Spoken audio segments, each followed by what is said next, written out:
সুভাষ কলোনিতে পুকুরে মাছ কাটাকে কেন্দ্র করে প্রদীপ ঘোষ এবং আপনার নামে আপনাদের দলের সতীর্থ কিছু কথা তুলে ধরেছেন। কিছু কোনো দেখি কেউ আমাকে বললো কিছু বলেছে চলেছে। আসলে দেখুন, অহিনবাবু দলের পুরনো লোক, অনেকদিন ধরে দল করছেন। আগে বামপন্থী রাজনীতি করতেন, পরবর্তীকালে তিনি বিজেপি করছেন। বামপন্থী রাজনীতির একটা সমস্যা আছে, মানে তারা by virtue of their nature তারা একটুখানি বিরোধী মনস্ক, মানে ডিসেন্টিং একটা অ্যাটিটিউড থাকে। এটা বামপন্থী রাজনীতি যাদের এটা মজ্জাগত হয় তাদের এটা একটা সমস্যা। যেমনি অহিন্দা বয়স্ক মানুষ, আমার ফাঁকা চুলালা মানুষদের প্রতি এমনি খুব দুর্বলতা আছে। দাদু টাইপের লোকেদের আমি খুব পছন্দ করি এবং ভালোবাসি। আমার সমস্ত বয়স্ক মানুষজনদের আমি খুব শ্রদ্ধা করি। যা গরম পড়েছে, প্রচন্ড গরম পড়েছে, তার উপর অহিন্দার ব্লাড প্রেশার শুনেছি তো সমস্যা আছে। কিন্তু অহিন্দাকে কিছু লোক পাম্প টাম্প দিয়ে আর কি এই জিনিসগুলো বলাচ্ছে। তো আমি এই ব্যাপারে কিছু বলবো না। অহিন্দাকে শুধু আমি অহিন্দার অহিন্দা বলি, যেহেতু আমাদের একটা সংস্কৃতি আছে, আমরা সবাইকে দা বলে সম্বোধন করি। প্র্যাকটিক্যালি আমার অহিন দাদু বলা উচিত। তো আমি সেই জন্য অহিন দাদু বলুন বা দাদা বলুন, যাই বলুন না কেন, আমি বাড়িতে অহিন্দার স্ত্রী বর্তমান আছেন সেরকমই জানি, আমি ঠিক ভুল বলতে পারবো না। নতুন যে স্ত্রী আছে, ওনাকে এই গরমের মধ্যে বাড়ি থেকে না বার করে বাড়িতে গরমকালে একটু তালমিছরির জলে ভালো করে তালমিছরি দিয়ে একটু খাওয়ানোর ব্যবস্থা করুন। কারণ হচ্ছে অহিন্দা তাহলে যখন অর্জুন সিং প্রার্থী ছিল, অহিন্দাই আমাদের সবাইকে এসে বলে বেরিয়েছিল যে হ্যাঁ, অর্জুন সিং গুন্ডা, অর্জুন সিংকে কেন প্রার্থী করলো দল, এটা মানছি না, আমি দলের বিরোধিতা করছি। 2026 সালে যখন আমি প্রার্থী হলাম, তার আগে অহিন্দায় আমাকে বলে গেল আর যেই প্রার্থী হোক না কেন অর্জুন সিং প্রার্থী হলে কিন্তু মানবো না। আমি বলেছিলাম যে দল যাকে প্রার্থী করবে, অর্জুন না আমাদের নেতা, আপনিও আমাদের দলের নেতা, দল যাকে প্রার্থী করবে, দল যদি একজন কলা গাছকেও প্রার্থী করে দেয় পদ্মফুল চিহ্নে, আমরা তাদের সবাইকে। অহিন্দার বিষয়টা হচ্ছে, অহিন্দা যখন আমি প্রার্থী হলাম তিনি তারপরে বেশ কিছু বিষোদ্গার করেছিলেন, কিন্তু আপনারা কেউ কোনো সমাজ মাধ্যমে বলুন, সংবাদ মাধ্যমে বলুন, কোথাও তার সম্পর্কে কোথাও আমাকে নিয়ে ওনাকে নিয়ে আমার কোনো মতামত বা বিষয় দেখতে পাবেন। কারণ আমি তারপরেও মনে করেছিলাম যে অহিনবাবুরা পুরনো বয়স্ক মানুষজন। আসলে অহিনবাবুর নিজের দীর্ঘদিনের একটা নির্বাচন আসলে, অহিনবাবুর যখন ধরুন পৌরসভা নির্বাচন আসে, তখন অহিনবাবুর একটা ইচ্ছা যে পৌরসভায় লড়ে চেয়ারম্যান হবেন। লোকসভা নির্বাচনে আসেন, তার একটা ইচ্ছা হয় যে তিনি লোকসভায় লড়ে সাংসদ হবেন, তারপরে কেন্দ্রের মন্ত্রী হওয়ার ইচ্ছা থাকে। আবার যখন বিধানসভা নির্বাচন আসে, তখন অহিনবাবু নির্বাচনে লড়া এবং বিধানসভায় প্রার্থী হয়ে জিতে এত রাজ্যের মন্ত্রী হবে, এই ধরনের ইচ্ছে থাকে। কিন্তু সবার অ্যাম্বিশন থাকে, এটা অস্বীকার করার কোনো জায়গা না, প্রত্যেকটা মানুষের অ্যাম্বিশন থাকে। এবং অহিন্দার এই অ্যাম্বিশনটাকে আমি কোনোভাবে ছোট করছি, কিন্তু অহিন্দাকে এটাও বোঝা উচিত, অহিন্দা দলের প্রাক্তন জেলা সভাপতি, তিনিও দলের জেলা সভাপতি হিসাবে তিনি দলকে চালিয়েছেন। তখন দলের এত বড় আড়ম্বর ছিল না, সবটা ছিল না, সেই সময় কঠিন সময় তিনি দল করেছিলেন, সবটা মেনে বলছি। এবং আমি অহিন্দার প্রতি যথেষ্ট শ্রদ্ধাশীল। কিন্তু অহিন্দা কোথাও হয়তো বয়সের কারণেই হোক বা কোনো অন্যান্য কারণেই হোক, অন্যের দ্বারা প্রভাবিত হয়ে যাচ্ছে। আমি অহিন্দার লোকটা খারাপের কথা বলবো না, এক তো অহিন্দার বয়সের এই সুযোগটা নিয়ে অহিন্দাকে হয়তো উত্তেজিত করে দিয়ে বিপি বাড়িয়ে দিয়ে কিছু কিছু মানুষের সুযোগ নিচ্ছে। আর এর পেছনে অন্য কোনো রসায়নও থাকতে পারে, আমি বলতে পারবো না। তবে আপনি দেখুন, এই বিরাজময়িনী মাতৃসদনে কদিন আগে কিছু দুর্নীতির বিষয় জনসমক্ষে তুলে ধরেছিলেন কিছু মানুষ, আমাদের দলের সতীর্থরা, সভাপতি, এরা সবাই গেছি, আমার সাথে তারা কথাও বলেছে। তারপরে যেমন ধরুন, এই এনসিএসি ক্লাবে ব্যারাকপুরের প্রাক্তন পৌর প্রধানকে সরানোর পর এরকম অনেক কিছু ঘটনা আছে।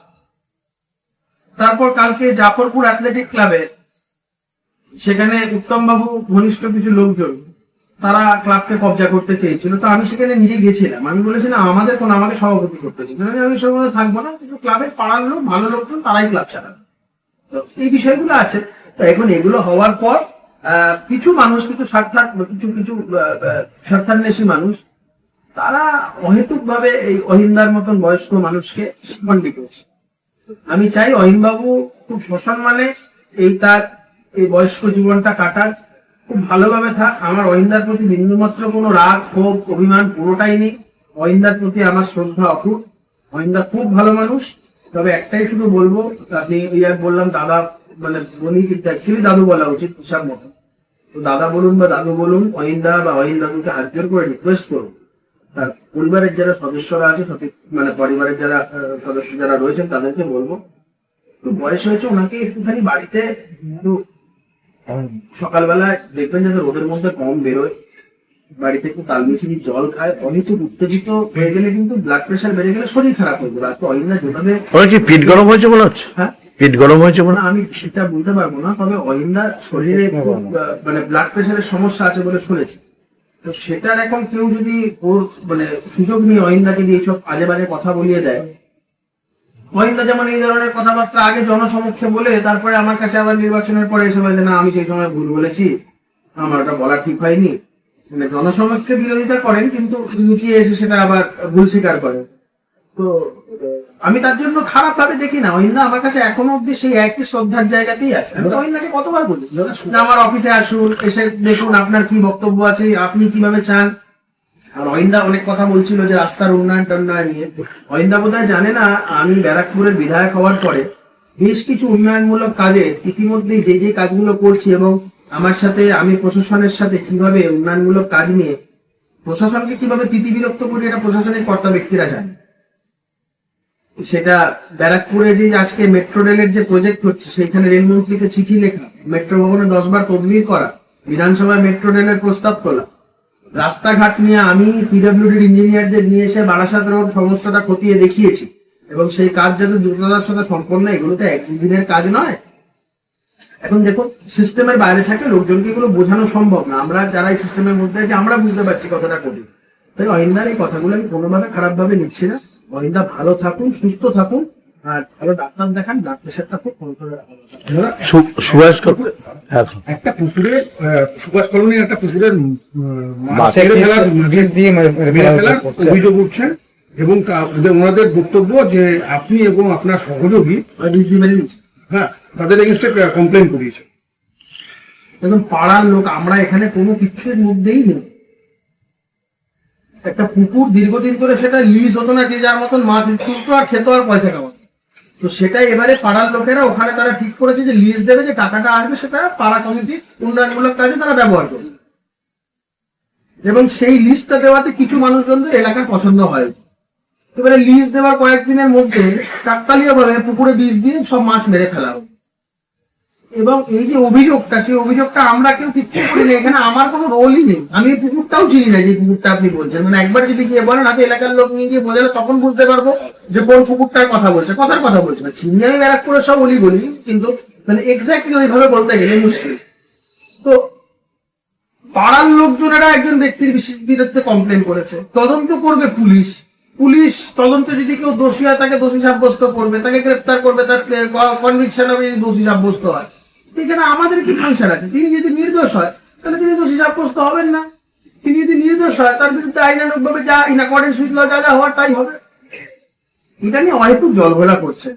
আমি বলছি, কোথাও এই মাতৃসদনের দুর্নীতি, কোথাও এই এনসিএসি ক্লাব, অহিন্দার মানে ব্লাড প্রেশারের কারণ ছাড়াও এগুলো কিছু কিছু কারণ আছে, যেগুলো বকলমে কেউ যার মধ্যে অন্যতম ব্যারাকপুরের প্রাক্তন পৌর প্রধান, আমার খুব খারাপ লাগবে, আমি কথা বিশ্বাসও করতে চাই না, তবে এটা আমার শুনতেও মানে বিশ্বাস করতেও মানুষ কাছে খুব খারাপ লাগছে যে আমাদের দলের কিছু নেতাদের সাথে শোনা যাচ্ছে নাকি অহিন্দা প্রাক্তন পৌর প্রধানের সাথে খুব যোগাযোগ রেখে চলছিলেন, এবং কিছু কিছু ক্ষেত্রে উনি বলে দিচ্ছেন যে এইটা বলো সেইটা বলো। তো সেটা যদি হয় খুব খারাপ লাগবে। অহিন্দার মতন একজন সিনিয়র মানুষ, বিশ্বাস করুন আমি এই কথাটা একদম বিশ্বাস করতে চাই। আমি ঈশ্বরের কাছে প্রার্থনা করবো আমার এই শোনাটা বা আমি যেটা জেনেছি এটা যেন ভুল